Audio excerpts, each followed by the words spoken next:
Eh, Buenas tardes a todos, compañeros, colegas, doctores.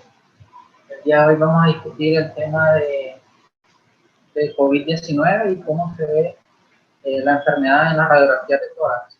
Entonces, vamos a con la exposición. Comenzar con la exposición, pues, hablando acerca de la enfermedad. Recordemos que esta enfermedad la tenemos ya desde hace más de un año y ha causado bastantes muertes en todo el mundo, ¿verdad? Especialmente en países con sistemas de salud que tienen varias precariedades. Vamos a hablar un poco de los factores de riesgo y qué población es la más afectada. Entonces, esta es una enfermedad que afecta principalmente a las personas de edad avanzada, a las personas mayores de 65 años y a las personas que tienen alguna comorbilidad, como por ejemplo enfermedades cardiovasculares, enfermedades pulmonares, diabetes mellitus, cáncer, especialmente en el cáncer las neoplasias hematológicas, que cursan con algún tipo de inmunodepresión, ya sea por alguna enfermedad infecciosa o por tratamientos farmacológicos por enfermedades autoinmunes, con tabaquismo.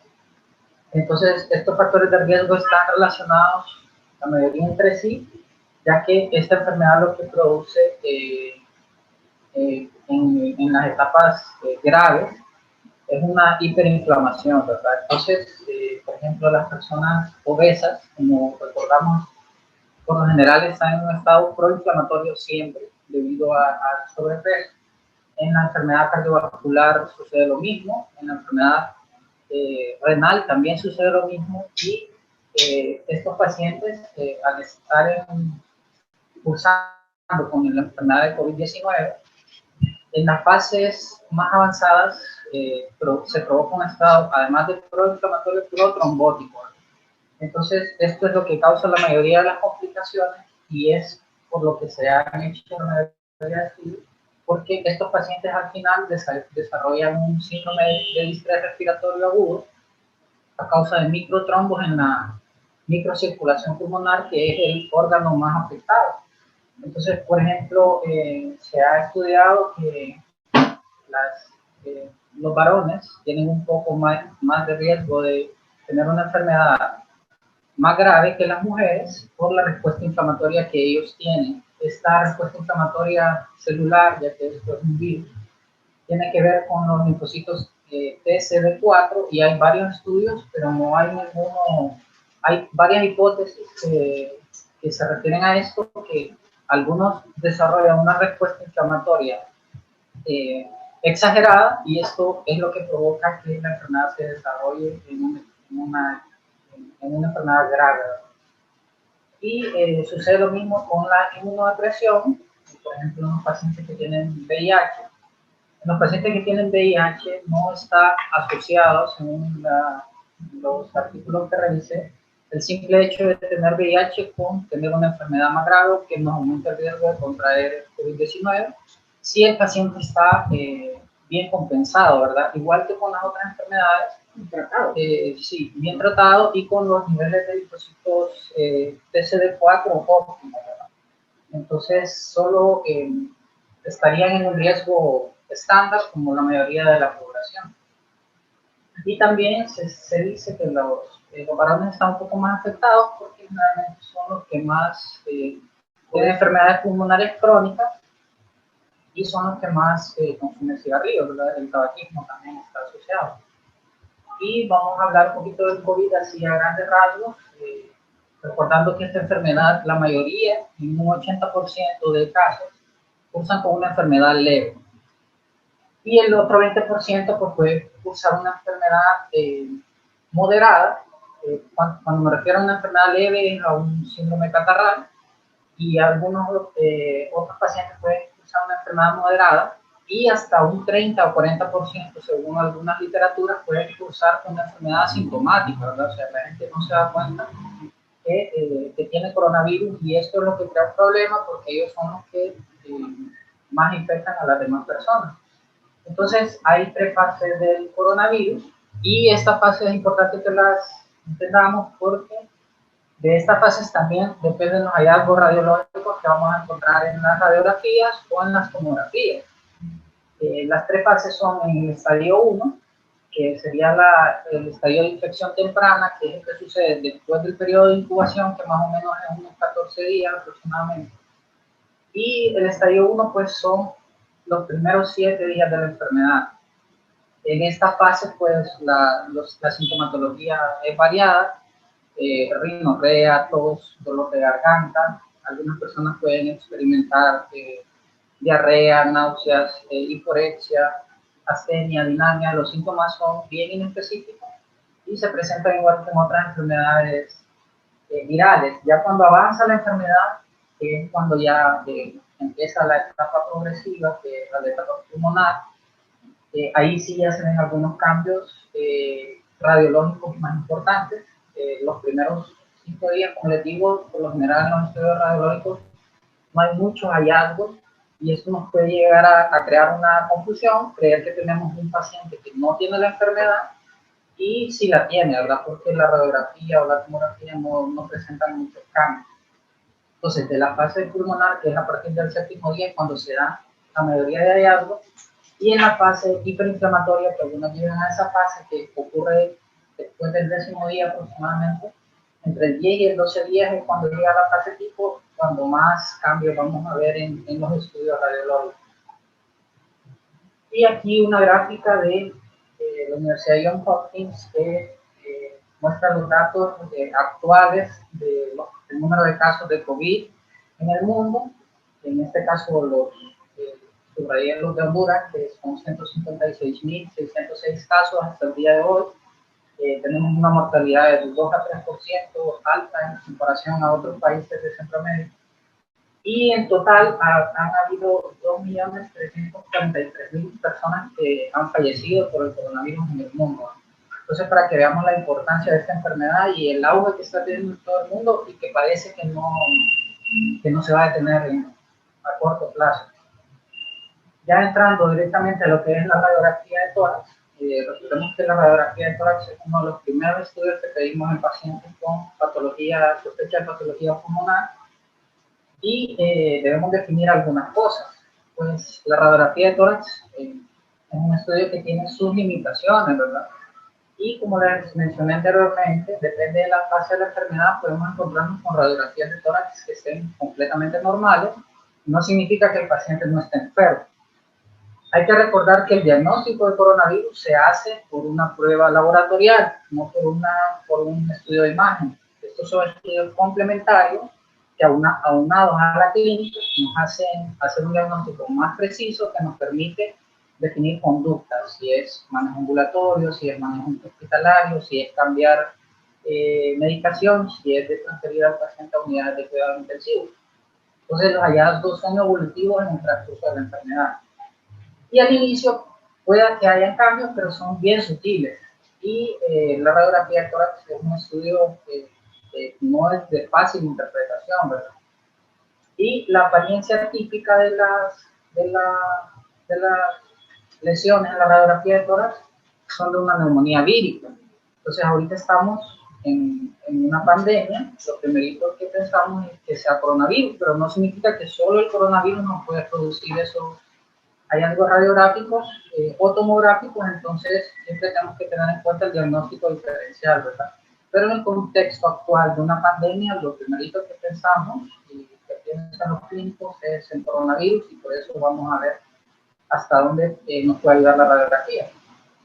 El estudio de elección para evaluar el parénquima pulmonar en los pacientes con COVID es una tomografía computarizada de alta resolución, ya que tiene una sensibilidad del 97%. En cambio, la radiografía de tórax tiene una sensibilidad, revisé en varios artículos y concluyen que no sobrepasa el 70%, que puede ser del 25 al 69%, y que es un poco más alta a medida que va avanzando la enfermedad, ¿verdad?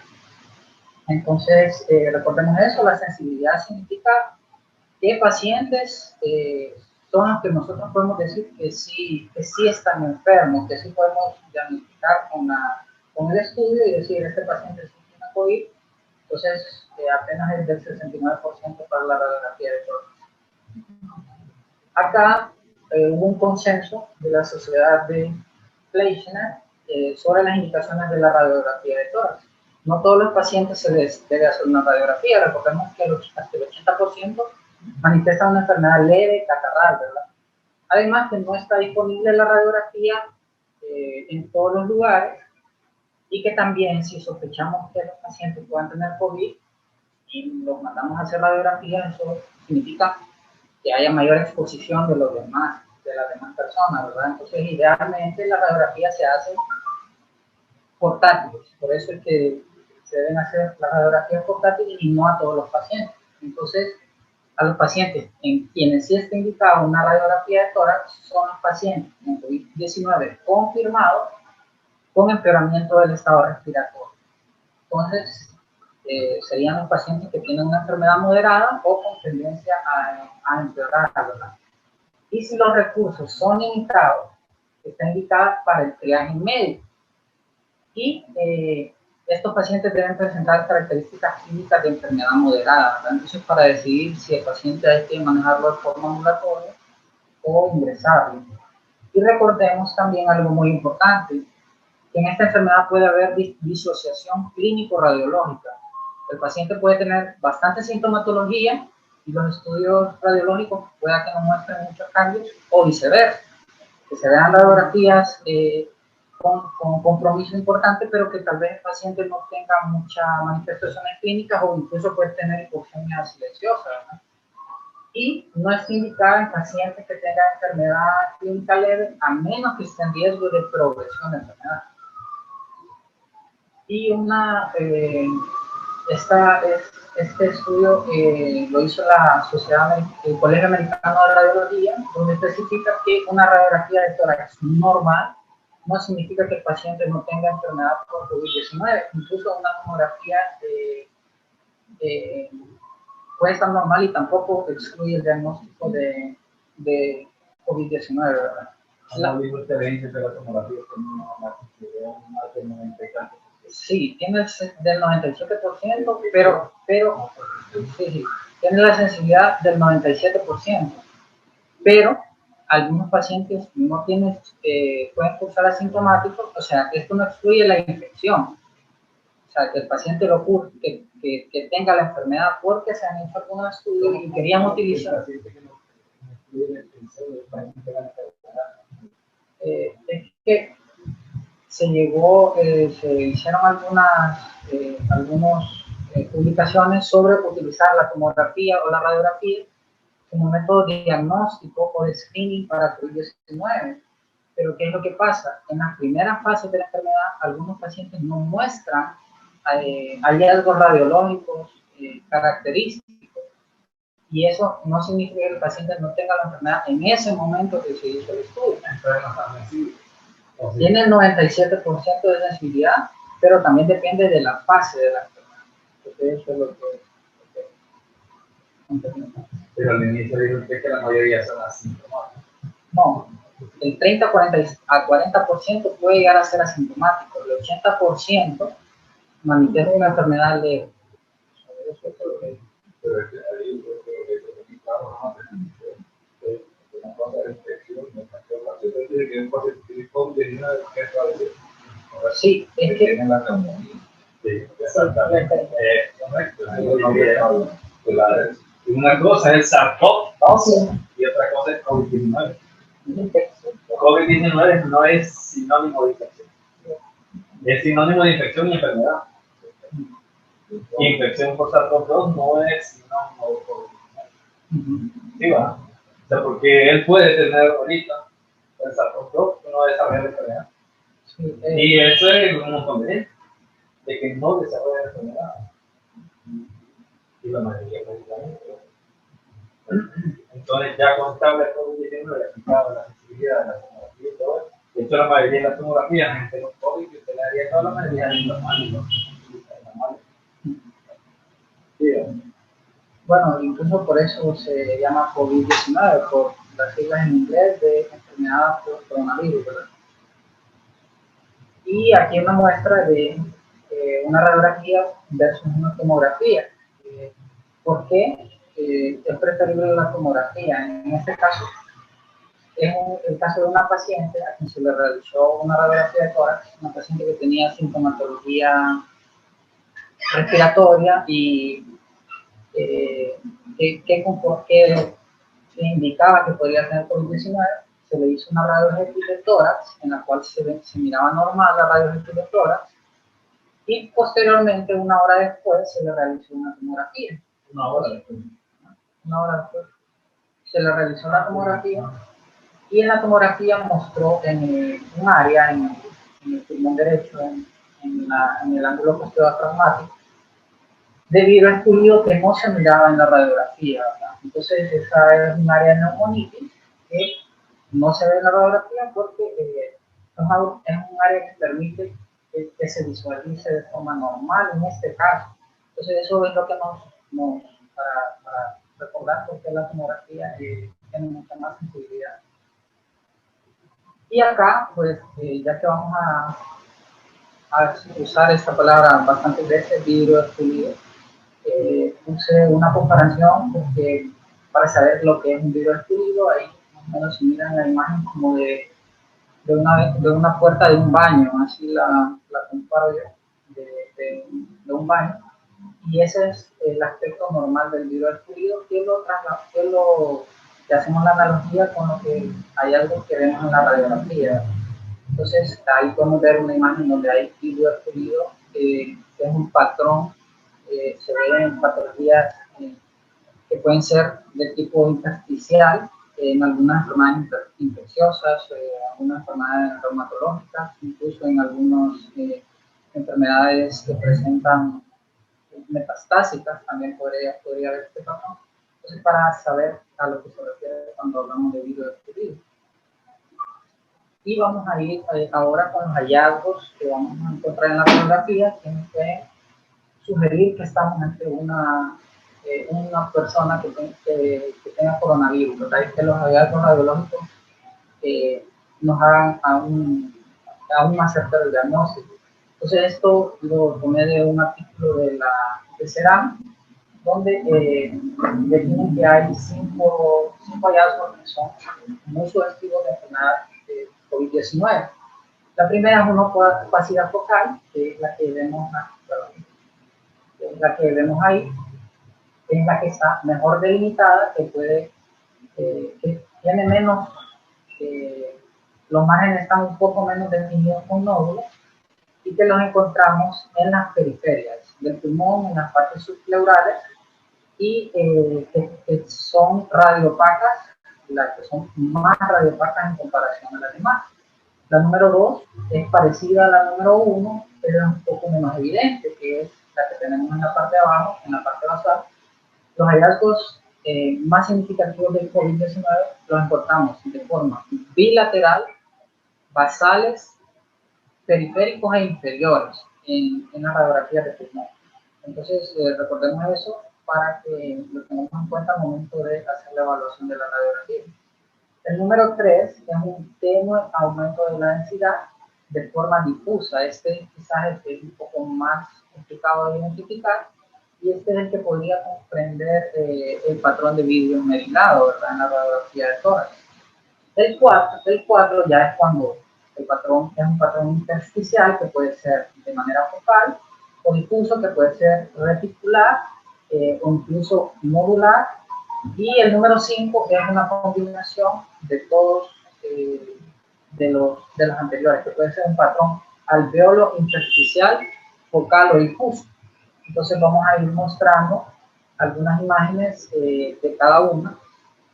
Igual estas imágenes son tomadas de ese artículo. Aquí no necesariamente significa que el paciente, esta radiografía cumple todos los criterios, ¿verdad?, y lo vamos a identificar. Siempre tenemos que tener en cuenta la técnica de la radiografía, si es una paciente femenina, porque se puede interponer el tejido mamario y hacernos pensar que el paciente tiene una opacidad, o también qué tipo de radiografía es, si es una radiografía posterior-anterior o si es una radiografía antero-posterior, que son la mayoría, porque como les recordaba, se toman de con un equipo portátil, ¿verdad? Y muchas veces están incluidas las cápsulas adentro del pulmón. Y eso nos hace pensar que puede haber unas opacidades periféricas, que son las que encontramos de forma típica en el COVID-19. Entonces, aquí tenemos una opacidad focal que incluiría el hallazgo sugestivo de COVID-19, el número 1. Y acá tenemos otra que está un poco mejor delimitada en otra paciente. Y acá podemos ver que la radiopacidad de las mamas nos puede crear una falsa imagen. También debemos evaluar los líquidos pulmonares y la vascularización, ¿verdad? Hasta dónde llega la vascularización de forma normal, que nunca debe llegar hasta la periferia de la pleura. Y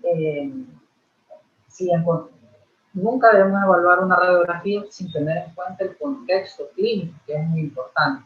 Entonces, eso nos aporta bastante al momento de definir si podemos decir la paciente tiene coronavirus y si los hallazgos radiológicos concuerdan, ¿verdad? El hallazgo número 2 es una tenue opacidad focal, muy parecida a la anterior, pero esta está un poco menos delimitada. Entonces, podemos ver esa tenue opacidad focal acá y los márgenes no se pueden definir de forma muy bien, no se pueden definir muy bien. Y evaluar lo que les decía, lo demás, muchas veces dejamos de evaluar algunas zonas como las que están en el ápice de los pulmones, las que están supraclaviculares. No es frecuente que encontremos opacidades ahí, ¿verdad? Pero como les mencioné al inicio, estos patrones son bien frecuentes en las neumonías víricas. Y el contexto clínico que nunca debemos olvidarlo, y los hallazgos laboratoriales también que nos ayuden a confirmar nuestra sospecha. Acá ya sería un patrón de vidrio esmerilado, que sería una tenue opacidad focal.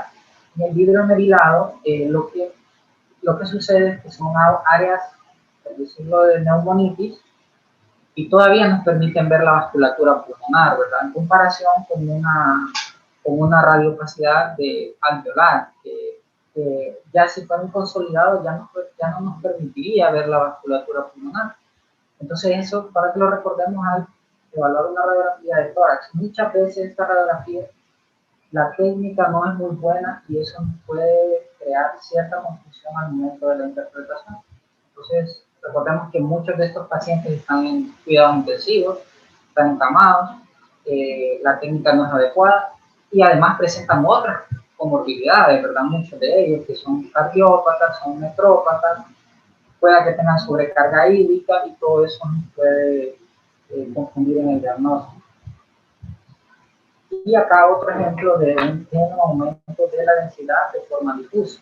Aquí lo vemos en el pulmón, en la base del pulmón derecho.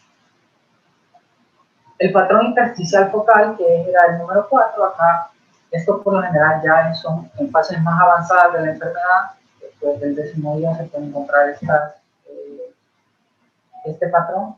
Muchas veces antes hay pacientes que en el 7º día que ya presentan hipoxemia, marcadores inflamatorios muy elevados, deterioro respiratorio, y pueden incluso ya ocupar complemento con oxígeno, ¿verdad? Que puede ser en cánulas nasales, en alto flujo o incluso en intubación.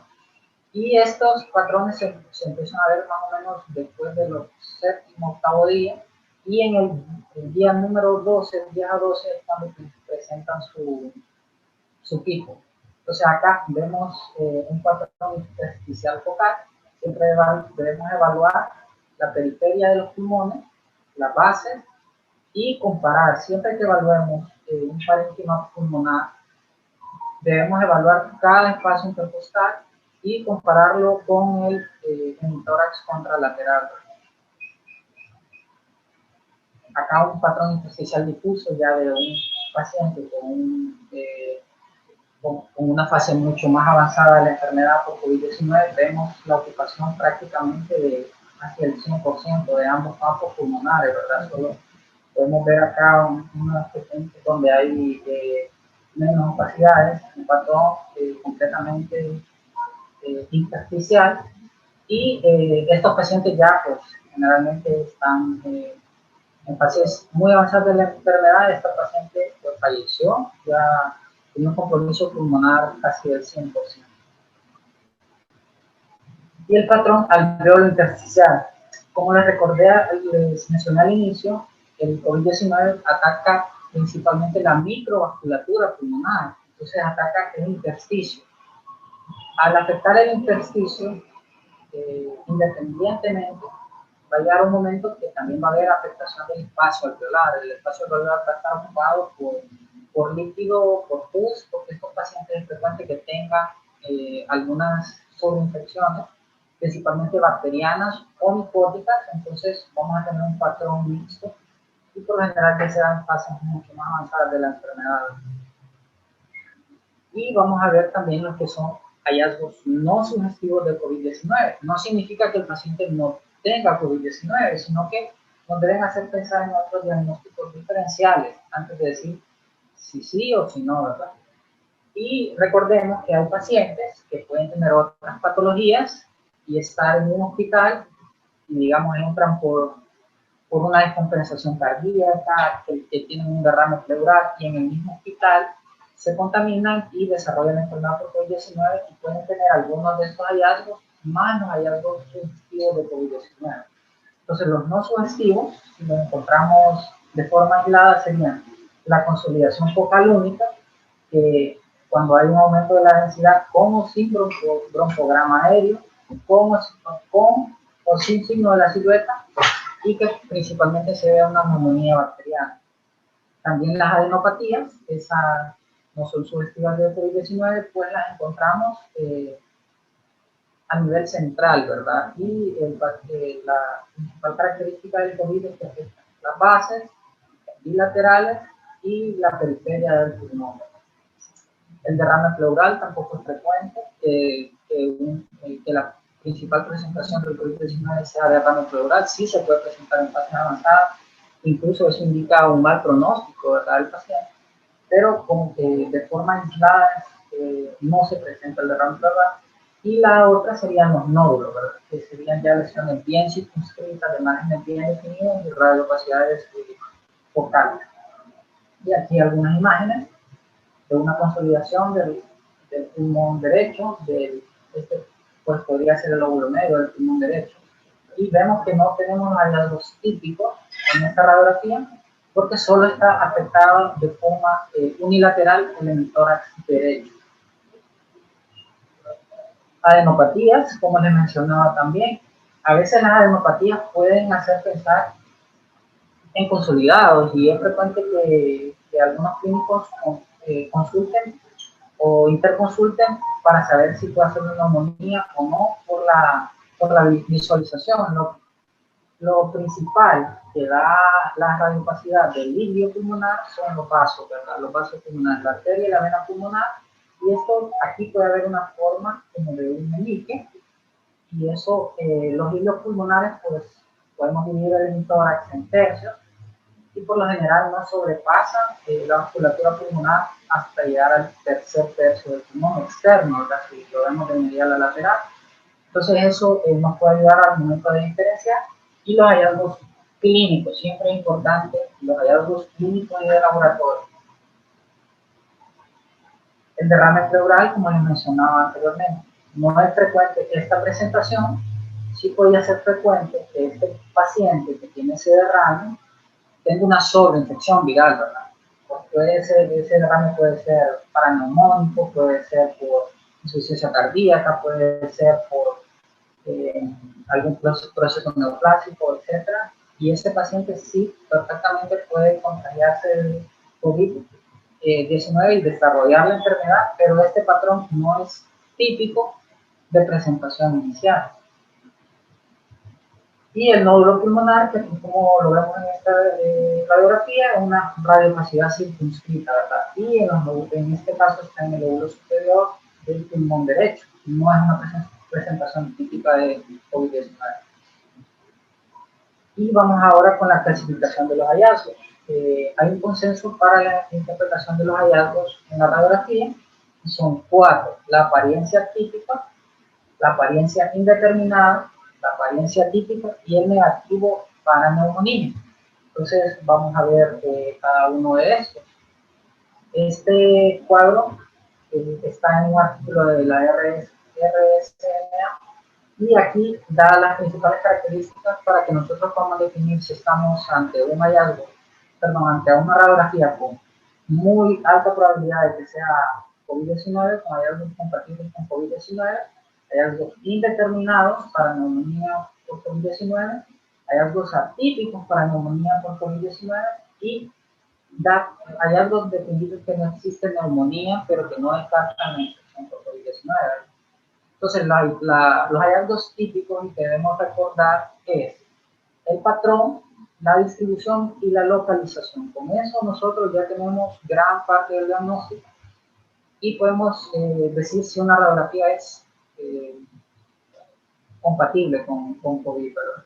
Entonces, el patrón principal son tres: patrón reticular, el vidrio ilustrado, descubrido o vidrio esmerilado, que también es otra forma de llamarlo. Y en etapas avanzadas, pues también puede haber ocupación del espacio aéreo y dar un patrón de consolidación intersticial, intersticial y alveolar. La distribución bilateral, periférica, multifocal, es muy raro que sea solamente focal, y pueden estar de forma redondeada, las opacidades. Y los campos son los lóbulos, las bases pulmonares, los lóbulos, las bases pulmonares y la periferia y los límites, los bordes subpleurales del pulmón. Cuando encontramos que una radiografía es indeterminada o que los hallazgos son indeterminados para COVID-19, puede haber vidrio ilustrado, consolidaciones, pero aquí ya no serían bilaterales, serían unilaterales y centrales, ya no serían bilaterales ni periféricas, ¿verdad? Con eso no podemos excluir COVID-19, pero tampoco podemos decir que la radiografía es compatible.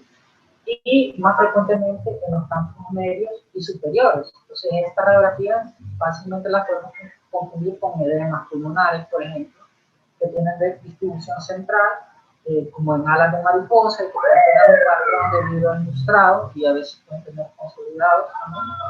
Y de esa forma hacer diagnóstico diferencial, principalmente con esa etiología y con otro tipo de enfermedades infecciosas como la neumonía o la comunidad.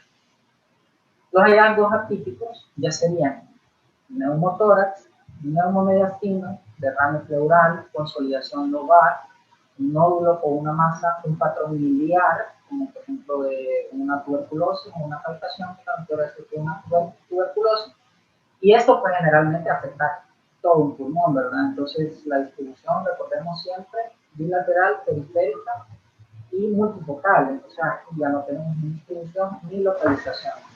Los diagnósticos diferenciales, insuficiencia cardíaca y diatrogénica.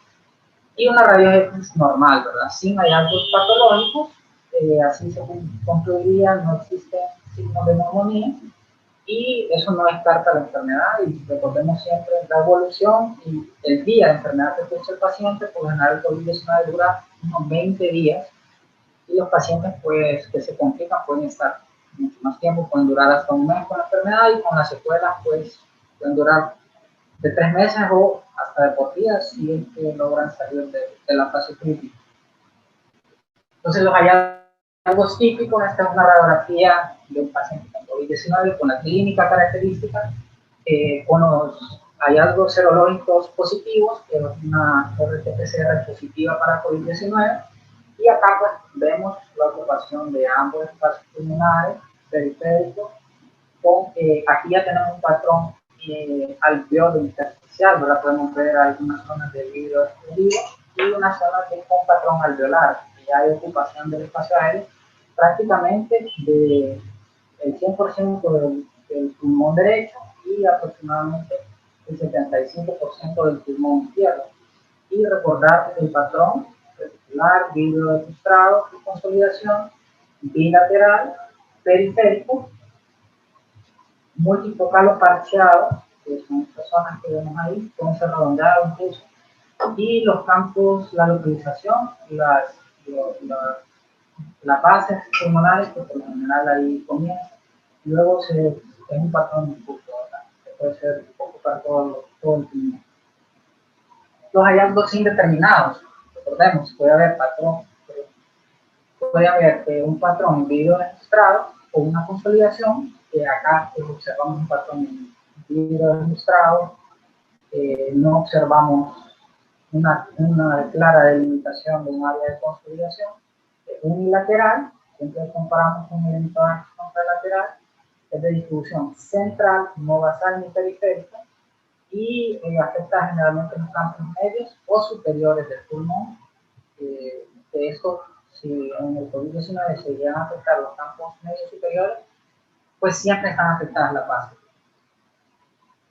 Los hallazgos atípicos: neumotórax, neumointestino, derrame pleural, consolidación lobar, un nódulo, una masa, como la que repeté anteriormente. Aquí vemos un área de consolidado, peta, digamos que podemos ver la fisura menor del pulmón derecho.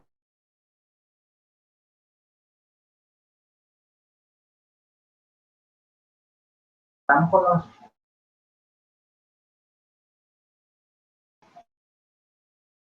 no está en el área subpleural, entonces eso no podemos decir que ese paciente tenga un patrón típico o que tenga COVID-19 con esos hallazgos radiográficos. Y el negativo para neumonía, que sería el cuarto. Aquí en esta radiografía, pues, periféricas, subpleurales, bilaterales, no basales. Esta es una radiografía AP, vemos la horizontalización de las cánculas. Pero acá lo que sucede, esta es una radiografía de un niño, pero es un niño, una radiografía normal. Es lo que pasa, las escápulas están adentro de los campos pulmonares, justo en la zona de afectación típica del COVID, y eso nos puede confundir, ¿verdad? Pensar que sí puede tener patrón, pero no lo es. Es una radiografía normal que no nos descarta que el paciente tenga COVID-19. Y ahora vamos a estratificar los pacientes. Si tenemos las radiografías, la clínica, los datos laboratoriales, pues hay que hacer una estratificación y hay varios scores que se pueden utilizar. En este caso, pues yo escogí el score RALE, que son las siglas para la evaluación radiográfica del edema de pulmón, que ha sido utilizada desde hace muchos años, ¿verdad? Se utilizó en la primera epidemia, en la primera pandemia por el MERS, y también se utiliza en el síndrome de distrés respiratorio agudo. Y en esta estratificación lo que hacemos es dividir ambos pulmones en 4 cámaras, ¿verdad?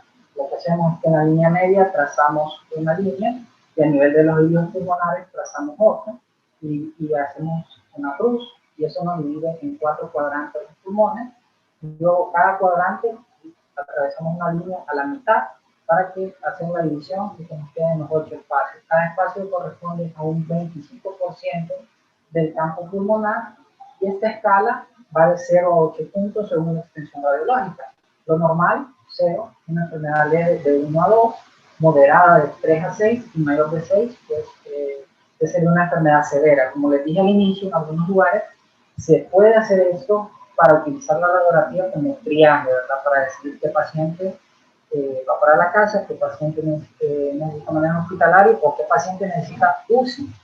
Y también los pacientes que están en UCI para darle seguimiento, ¿verdad? Para ver si empeoran o para ver si mejoran los hallazgos radiológicos, porque los pacientes de UCI no se pueden estar moviendo a tomografía. Entonces, ellos tienen sus unidades portátiles en la sala y ahí se le hace la evaluación. Entonces, aquí unos ejemplos de radiografías que han sido evaluadas mediante el SCORE. Aquí tenemos en la radiografía del lado izquierdo que tenemos ocupación del 25% del pulmón derecho, y en el pulmón izquierdo pues no tenemos ocupación hasta el momento, ¿verdad? Tenemos el total de un punto, esto es una enfermedad leve. Aquí no necesariamente esta radiografía corresponde a un paciente de COVID. Recordemos que lo podemos utilizar también en síndrome de distrés respiratorio. Y ahorita pues hay otro score como la escala ERVI, que es la escala radiológica de valoración inicial, que es muy parecida a esta para la decisión de la terapéutica del manejo de estos pacientes. Acá tenemos otra radiografía en el lado derecho, que ya hay ocupación de 2 de dos segmentos de la división que hicimos del score, que suman un 50% para el lado derecho. Y aquí vemos en la base del lado izquierdo, del pulmón del lado izquierdo, que también hay ocupación, individuo despulido, que suma un 25%. Sumamos las tres y nos hacen un total de 3 puntos.